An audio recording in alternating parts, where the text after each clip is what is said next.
Good morning, everybody. Today we will be looking at Chapter 6 of Lord of the Flies, Beast from Air. So have your questions out, and please remember to answer them in complete sentences. Let's go over some of the questions first. Ironically, what Ralph wished for does come true. What happens? Why is the answer to his wish depressingly ironic? And then, what do Sam and Eric claim they have seen on the mountaintop? How do they describe it? All right, let's begin. Chapter 6, Beast from Air. There was no light left to save that of the star. There was no light left save that of the stars. When they had understood what made this ghostly noise, and Percival was quiet again, Ralph and Simon picked him up unhandedly and carried him to a shelter. Piggy hung about near for all his brave words, and the three bigger boys went together to the next shelter. They lay restlessly and noisily among the dry leaves, watching the patch of stars that was the opening toward the lagoon. Sometimes a little one cried out from the other shelters, and once a big one spoke in the dark, they too fell asleep. A sliver of moon rose over the horizon, hardly large enough to make a path of light, even when it sat right down on the water. But there were other lights in the sky that moved fast, winked, or went out, though not even a faint popping came down from the battle fought at 10 miles' height. All right, so the boys are sleeping, and there's actually a battle going on in the sky above them. But a sign came down from the world of grown-ups, though at the time there was no child awake to read it. There was a sudden bright explosion and corkscrew trail across the sky, then darkness again and stars. There was a speck above the island, a figure dropping swiftly beneath a parachute, a figure that hung with dangling limbs. The changing winds of various altitudes took the figure where they would. Then, 3 miles up, the wind steadied and bore it in a descending curve round the sky, and swept it in a great slant across the reef and the lagoon toward the mountain. The figure fell and crumbled among the blue flowers of the mountainside, but now there was a gentle breeze at this height too, and the parachute flopped and banged and pulled. So the figure, with feet that dragged behind it, slid up the mountain. Yard by yard, puff by puff, the breeze hauled the figure through the blue flowers, over the boulders and red stones, till it lay huddled among the shattered rocks of the mountain top. Here the breeze was fitful and allowed the strings of the parachute to tangle and festoon, and the figure sat, its helmeted head between its knees, held by a complication of lines. When the breeze blew, the lines would strain taut, and some accident of this pull lifted the head and chest upright, so that the figure seemed to peer across the brow of the mountain. Then each time the wind dropped, the lines would slacken, and the figure bowed forward again, sinking its head between its knees. So as the stars moved across the sky, the figure sat on the mountaintop and bowed and sank and bowed again. All right, let's talk about what happened while the boys were asleep. So we know this story takes place during some sort of war, and there is a battle that happens over above them, and a parachuter, a dead parachuter, has floated down on the mountain. The body is still attached to the parachute, so the parachute drags the body up the mountain, but it gets tangled in a sort of seated position. So when the wind blows, the man sits up, the brings his upper body up, and when the wind dies down, the body slumps forward. So again, this is a dead man, but his parachute is tangled among the trees. So according to the wind, it looks like he's moving. In the darkness of early morning, there were noises by a rock a little way down the side of the mountain. 2 boys rolled out of a pile of brushwood and dead leaves, 2 dim shadows, talking sleepily to each other. They were the twins, on duty at the fire. In theory, one should have been asleep and one on watch, but they could never manage to do things sensibly, if that meant acting independently. and since staying awake all night was impossible, they had both gone to sleep. Now they approached the darker smudge that had been the signal fire, yawning, rubbing their eyes, treading with practiced feet. When they reached it, they stopped yawning, and one ran quickly before for brushwood and leaves. The other knelt down. I believe it's out. He fiddled with the sticks that were pushed into his hands. No. He lay down and put his lips close to the smudge and blew softly. His face appeared, lit redly. He stopped blowing it for a moment. Sam, give us tinderwood. Eric bent down and blew softly again till the patch was bright. Sam poked the piece of tinderwood into the hot spot, then a branch. Excuse me. The glow increased, and the branch took fire. Sam piled on more branches. Don't burn the lot, said Eric. You're putting on too much. Let's warm up. We'll only have to fetch more wood. I'm cold. So am I. Besides, it's dark. All right, then. Eric squatted back and watched Sam make up the fire. He built a little tent of dead wood, and the fire was safely alight. That was near. He'd have been waxy. Huh? For a few moments the twins watched the fire in silence. Then Eric sniggered. Wasn't he waxy? About the fire and the pig? Lucky went for Jack instead of us. Huh? Remember old Waxy at school? Boy, you are driving me slowly insane. The twins shared their identical laughter, then remembered the darkness and the other things that glanced around uneasily. The flames, busy about the tent, drew their eyes back again. Eric watched the scurrying woodlice that were so frantically unable to avoid the flames, and thought of the first fire, just down there, on the steeper side of the mountain, where now was complete darkness. He did not like to remember it, and looked away at the mountain top. Warmth radiated now, and beat pleasantly on them. Sam amused himself by fitting branches into the fire as closely as possible. Eric spread out his hands, searching for the distance at which the heat was just bearable. Idly looking beyond the fire, he resettled and scattered rocks from their flat shadows into daylight contours. Just there was the big rock and the 3 stones there, that split rock, and there beyond the gap, just there, Sam? Huh? Nothing. The flames were mastering the branches. The bark was curling and falling away, the wood exploding. The tent fell inwards and flung a wide circle of light over the mountain top. Sam? Huh? Sam! Sam! Sam looked at Eric irritably. The intensity of Eric's gaze made the direction in which he looked terrible, for Sam had his back to it. He scrambled round the fire, squatted by Eric, and looked to see. They became motionless, gripped each other's arms, 4 unwinking eyes aimed, and 2 mouths open.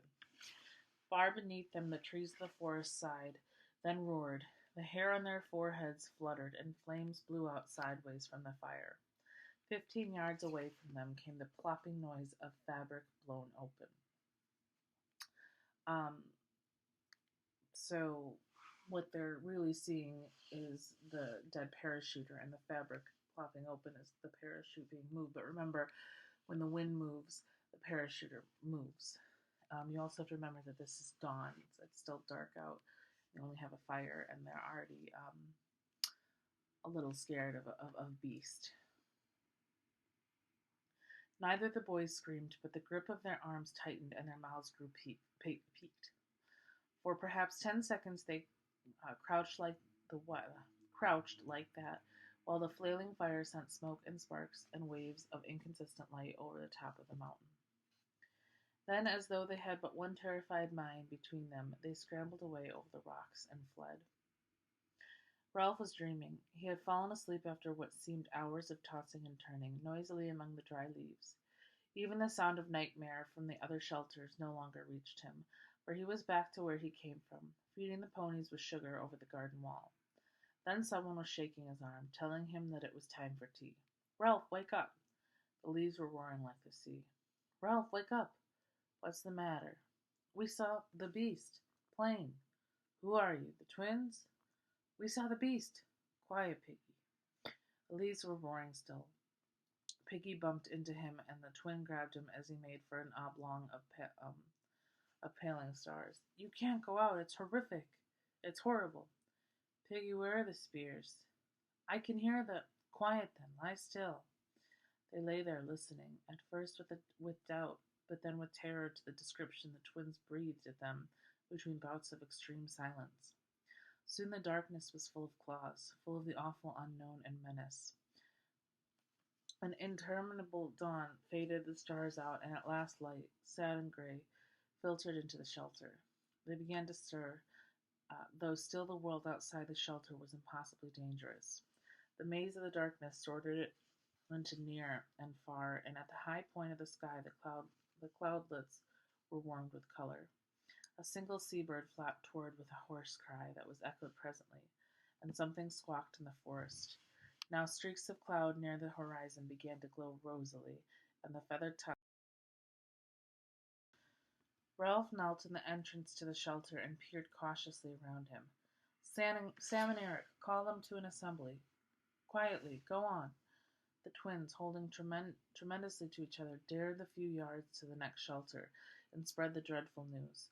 Ralph stood up and walked for the sake of dignity, though with his back prickling, to the platform.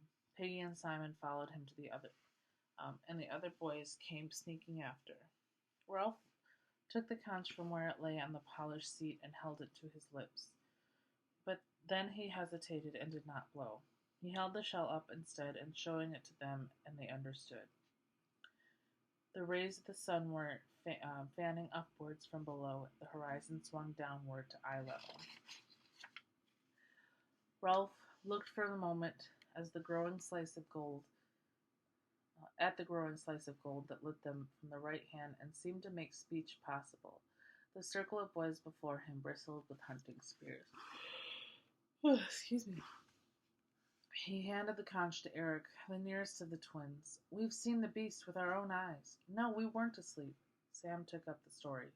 By custom now, one conch did for both twins, for the substantial unity was recognized. "It was furry. There was something moving behind its head. Wings. The beast moved too." "That was awful. It kind of sat up. The fire was bright. We just made it up. More sticks on. There were eyes, teeth, claws. We ran as fast as we could, bashed into things. The beast followed us. I saw it slinking behind the trees. Nearly touched me."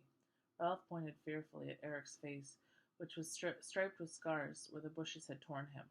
"How did you do that?" Eric felt his face. "I'm all rough. Am I bleeding?" All right, I'm going to pause for a minute there. So what the boys saw was the actual parachuter, but what they're describing to the assembly is this terrible beast with wings and claws and teeth. It's not that they're necessarily lying. It's, they don't know what the parachuter is. They really do think it's a beast, and their fear and excitement of all has kind of blown up this image in their mind. That'll help you with number 2.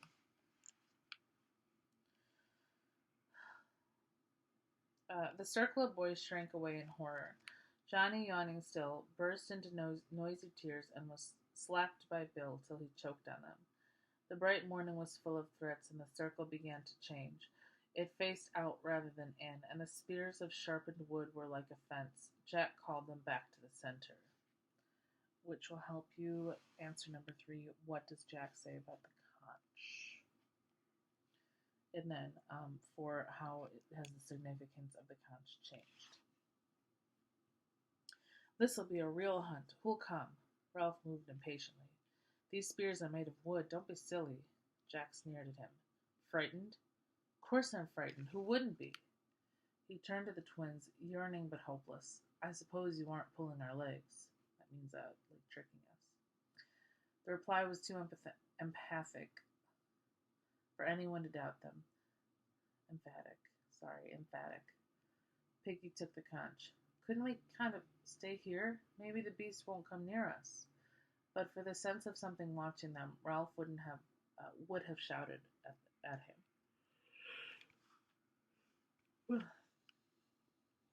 "Stay here and be cramped into this bit of the island? Always on the lookout? How should we get our food? And what about the fire? Let's be moving, said Jack relentlessly. We're wasting time. No, we're not. What about the little ones? Sucks to the little ones. Someone's got to look after them. Nobody has so far. There was no need. Now there is. Piggy will look after them. That's right. Keep Piggy out of danger. Have some sense. What can Piggy do with only one eye? The rest of the boys were looking from Jack to Ralph, curiously. And another thing, you can't have an ordinary hunt because the beast doesn't leave tracks. If it did, you'd have seen them. For all we know, the beast may swing through the trees like, what's his name? They nodded. So we've got to think. Piggy took off his damaged glasses and cleaned the remaining lens. How about us, Ralph? You haven't got the conch. Here. I mean, how about us? Suppose the beast comes when you're all away. I can't see proper, and if I get scared, Jack broke in, contemptuously. You're always scared. I got the conch. Conch, conch, shouted Jack. We don't need the conch anymore. We know who ought to say things. What good did Simon do What good did Simon do speaking, or Bill, or Walter? It's time some people knew they've got to keep quiet and leave deciding things to the rest of us. Ralph could no longer ignore his speech. The blood was hot in his cheeks. You haven't got the conch, he said. Sit down. Jack's face went so white that the freckles showed as clear brown flecks. He licked his lips and remained standing. This is a hunter's job. The rest of the boys watched intently. Piggy, finding himself uncomfortably embroiled, slid the conch to Ralph's knees and sat down. The silence grew oppressive, and Piggy held his breath. This is more than a hunter's job, said Ralph at last, because you can't track the beast. And you don't want to be rescued? And don't you want to be rescued? He turned to the assembly. Don't you all want to be rescued? He looked back at Jack. I said before, the fire is the main thing. Now the fire must be out. The old exasperation saved him and gave him the energy to attack. Hasn't anyone got any sense? We've got to relight that fire. You never thought of that, Jack, did you? Or don't any of you want to be rescued? Yes, they wanted to be rescued. There was no doubt about that. And with violent swing to Ralph's side, the crisis passed. Piggy let out his breath with a gasp, reaching for it again, and failed. He lay against the log, his mouth gaping, blue shadows creeping around his lips. Nobody minded him. Now think, Jack, is there anywhere on this island you haven't been? Unwillingly, Jack answered. But of course, you remember, the tail end part, where the rocks are all piled up. I've been near there. The rock makes sort of a bridge. There's only one way up. And the thing might live there? All the assembly talked at once. Quiet. All right, that's where we'll look. If the beast isn't there, we'll go up the mountain and look. Light the fire. Let's go. We'll eat first, then go. Ralph paused. We better take spears. After they had eaten, Ralph and the big uns set out along the beach. They left Piggy propped up on the platform. This day promised, like the others, to be a sunbath under the blue dome. The beach stretched away before them in a gentle curve, till perspective drew it into one with the forest. For the day was not advanced enough to be obscured by the shifting veils of mirage. Under Ralph's direction, they picked up a careful way along the palm terrace, rather than dare the hot sand down by the water. He let Jack lead the way, and Jack trod with theatrical caution, though they could have seen an enemy 20 yards away. Ralph walked in the rear, thankful to have escaped responsibility for a time. Simon, walking in front of Ralph, felt a flicker of incredulity.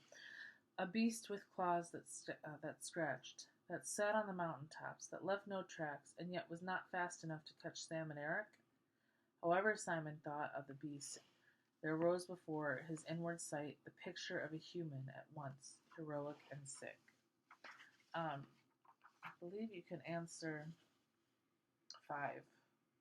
When Simon thought of the beast, what picture came to his mind? That's that last sentence there, which kind of goes with what he said earlier.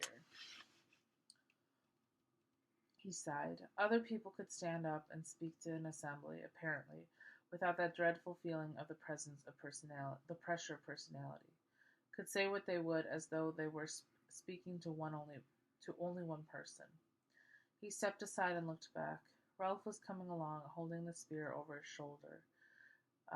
Definitely, Simon allowed his pace to slacken until he was walking side by side with Ralph and looking up at him through the coarse black hair that now fell in his eyes.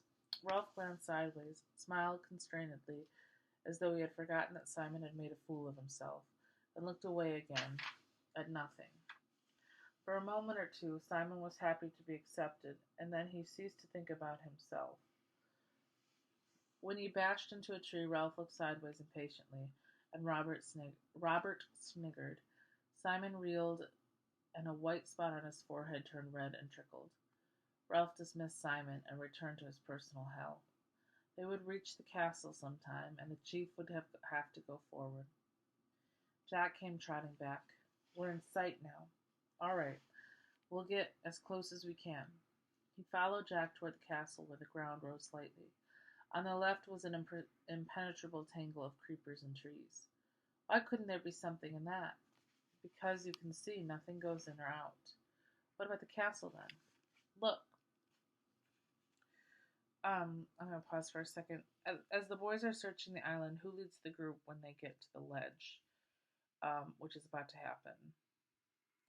And then, what strange thing does Ralph notice as the boys are playing around the rolling rocks? So those are the last two questions for this. Look, Ralph parted the screen of grass and looked out. There were only a few more yards of stony ground, and then the two sides of the island came almost together, so that one expected a peak of headland. But instead of this, a narrow ledge of rock, a few yards wide and perhaps 15 long, continued the island out into sea. There lay another of those pieces of pink squareness that underlay the structure of the island. This side of the castle, perhaps 100 feet high, was the pink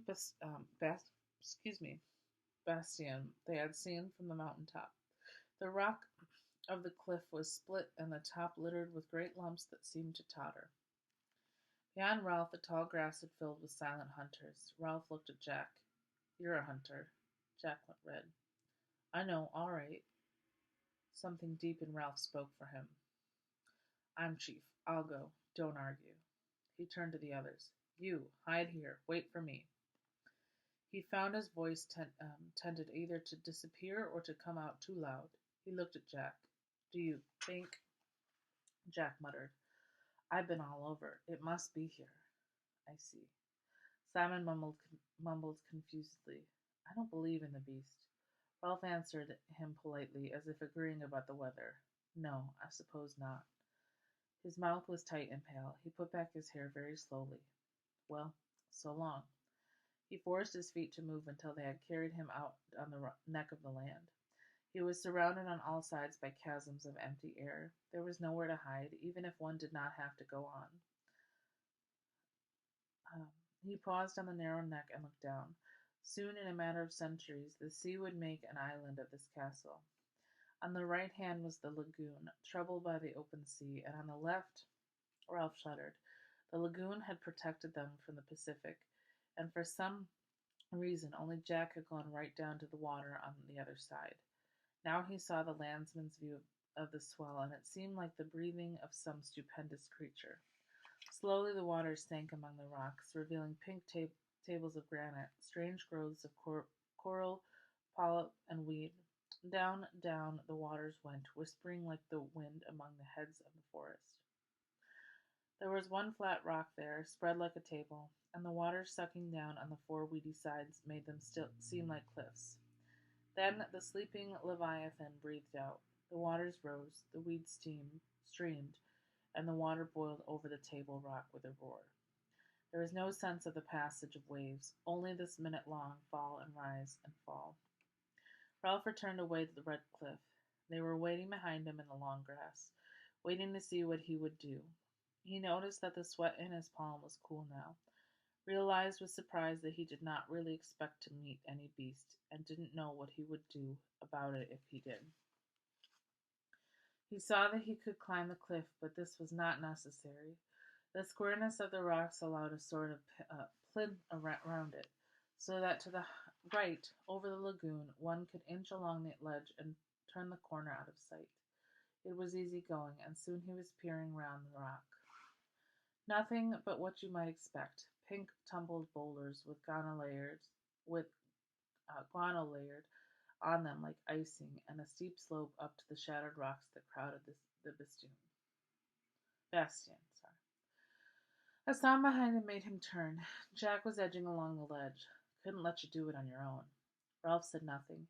He led the way over the rocks, inspected a sort of half cave, and held nothing more terrible than a clutch of rotten eggs, and at last sat down, looking around him, tapping the rock with the butt of his spear.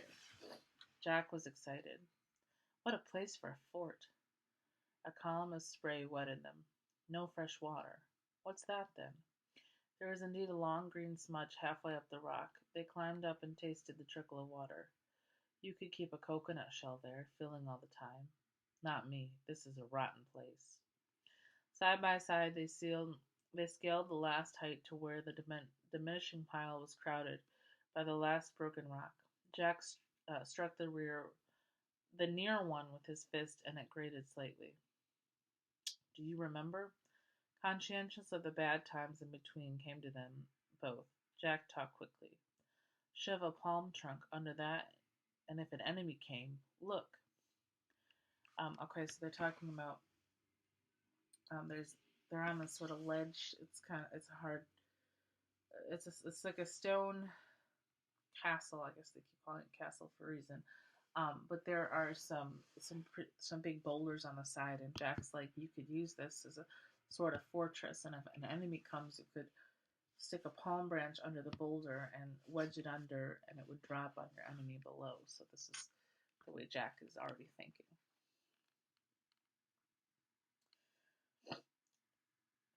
100 feet below them was the narrow causeway, then the stony ground, then the grass dotted with heads, and behind them the forest.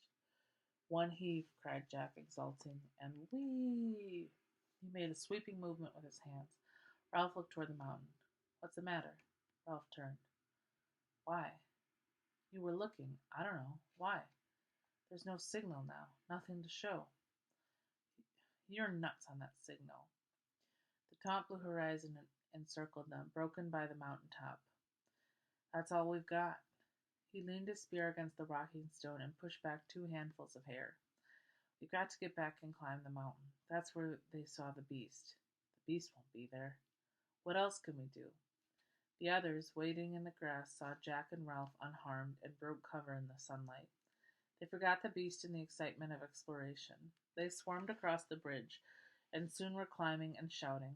Ralph stood now, one hand against an enormous red block, a block large as a mill wheel that had been split off and hung tottering. Somberly he watched the mountain. He clenched his fists and beat hammer-wise on the red wall on his right. His lips were tightly compressed and his eyes yearned beneath the fringe of hair. Smoke. He sucked his bruised fist. Jack, come on. But Jack was not there. A knot of boys making a great noise that he had not noticed were heaving and pushing at a rock. As he turned, the base cracked and the whole mass toppled into the sea so that the thunderous plume of spray leapt halfway up the cliff. Stop it! Stop it! His voice struck a silence among them. Smoke! A strange thing happened in his head. Something flittered there in front of his mind like a bat's wing, obscuring his idea. Smoke. At once the ideas were back, and the anger. We want smoke, and you go wasting your time. You roll rocks, Roger shouted. We've got plenty of time. Ralph shook his head. We'll go to the mountain. The clamor broke out. Some of the boys wanted to go back to the beach. Some wanted to roll more rocks. The sun was bright, and danger had faded with the darkness. Jack, the beast might be on the other side. You can lead again. You've been. We could go by the shore. There's fruit. Bill came up to Ralph. Why can't we stay here for a bit? That's right. Let's have a fort. There's no food here, said Ralph, and no shelter, not much fresh water. This would make a wizard fort. We can roll rocks, right into the bridge. I say we'll go on, shouted Ralph furiously. We've got to make certain. We'll go now. Let's stay here. Back to the shelter. I'm tired. No. Ralph struck the skin off his knuckles. They did not seem to hurt. I'm chief. We've got to make certain. Can't you see the mountain? There's no signal showing. There may be a ship out there. Are you all off your rockers? Mutinously, the boys fell silent or muttering. Jack led the way down the rock and across the bridge. Okay, so there's just keep in mind as each chapter goes on, there's a more and more of a division between the boys, especially Jack and Ralph's kind of group, and also most of the boys seem concerned with making a fort or wanting to roll boulders off a mountain rather than that fire. So Ralph in this group seems the most aware that their greatest hope for rescue is to get that fire going, whereas everybody else is saying, oh, this can wait. This will be important later, but as for now, make sure your questions are done, and we will get to Chapter 7, I believe, next week.